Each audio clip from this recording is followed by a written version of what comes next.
గత 4.5 సంవత్సరం నుండి జగన్మోహన్ రెడ్డి గారి ప్రభుత్వం అధికారంలోకి వచ్చిన తర్వాత చిత్తూరు జిల్లాలో కొంతమంది పోలీస్ అధికారులు జిల్లాలో మంత్రి పెద్దిరెడ్డి రామచంద్రారెడ్డి మనుషులు గూండాలు చేస్తున్న అరాచకాలను అరికట్టడంలో కానీ, ఎర్రచందన స్మగ్లింగ్ని అరికట్టడంలో కానీ, గంజాయి స్మగ్లింగ్ని అరికట్టడంలో కానీ, భూ కబ్జాలను అరికట్టడంలో కానీ ఏమాత్రం ప్రయత్నం చేయకపోగా పూర్తిగా రామచంద్రారెడ్డి అతని కుటుంబ సభ్యులకు రాజకీయ లబ్ధి కోసమే డిపార్ట్మెంట్లో పనిచేసే కార్యక్రమం చేస్తున్నారు.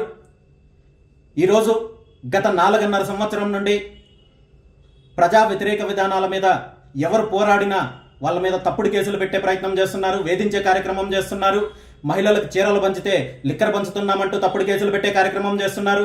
రైతుల సమస్యలపైన పోరాడితే తప్పుడు కేసులు పెడుతున్నారు, ఇళ్లపైన దాడులు చేస్తున్నారు, హత్యలు చేయడానికి ప్రయత్నం చేస్తున్నారు.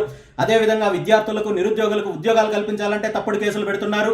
ఇవన్నీ కేవలము పోలీస్ వ్యవస్థలో ఉన్న కొంతమంది అధికారులు మంత్రి పెద్దిరెడ్డి రామచంద్రారెడ్డి యొక్క రాజకీయ లబ్ధి కోసం చేస్తున్న కార్యక్రమాలు.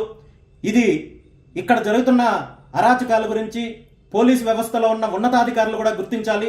ఈరోజు మరీ నీచానికి దిగజారి పుంగనూరు సంబంధించి బీసీవై పార్టీ కార్యకర్తలకు ఎవరైతే మెంబర్షిప్ డ్రైవ్లో పాల్గొన్నారో వాళ్ళందరికీ కూడా పార్టీ కిట్టులు ఇవ్వడానికి గోడ గడియారాలు తెప్పించి పూర్తి బిల్లులు రిసిప్ట్లతోటి గోడ గడియారాలు తెప్పిస్తే వాటిని కూడా తప్పుడు ఆరోపణలతో సీజ్ చేసే కార్యక్రమం చేసి ఈరోజు వైసీపీ గుండాల్లాగా ప్రవర్తించడానికి కొంతమంది అధికారులు ప్రయత్నిస్తున్నారు. పోలీసు అధికారుల్లో ముఖ్యంగా పుంగనూరు సిఐ రాఘవరెడ్డి గారు కావచ్చు, అదేవిధంగా కృష్ణారెడ్డి గారు కావచ్చు, ఇంతకుముందు పనిచేసిన మధుసూదన్ రెడ్డి కావచ్చు, గంగిరెడ్డి కావచ్చు, ఇప్పుడు డిఎస్పీగా ఉన్న సుధాకర్ రెడ్డి కావచ్చు, ఇంతకుముందున్న రిషాంత్ రెడ్డి గారు కావచ్చు, వీళ్ళందరూ కూడా కేవలం ఒక వ్యక్తి రాజకీయ లబ్ధి కోసం అధికారాన్ని దుర్వినియోగం చేస్తున్నారు. దీన్ని పోలీస్ వ్యవస్థలో ఉన్న పెద్దలు కూడా గుర్తించాలి. ఇలాంటి నీచమైన చర్యలు చేయడం ద్వారా మీరు పెద్దిరెడ్డి రామచంద్రారెడ్డికి రాజకీయ లబ్ధి చేకూర్చొచ్చు అనుకుంటే అది మీ మూర్ఖత్వం అవుతుంది. ఖచ్చితంగా మీరు దీనికి తగిన మూల్యం చెల్లించుకునే రోజులైతే వస్తాయి.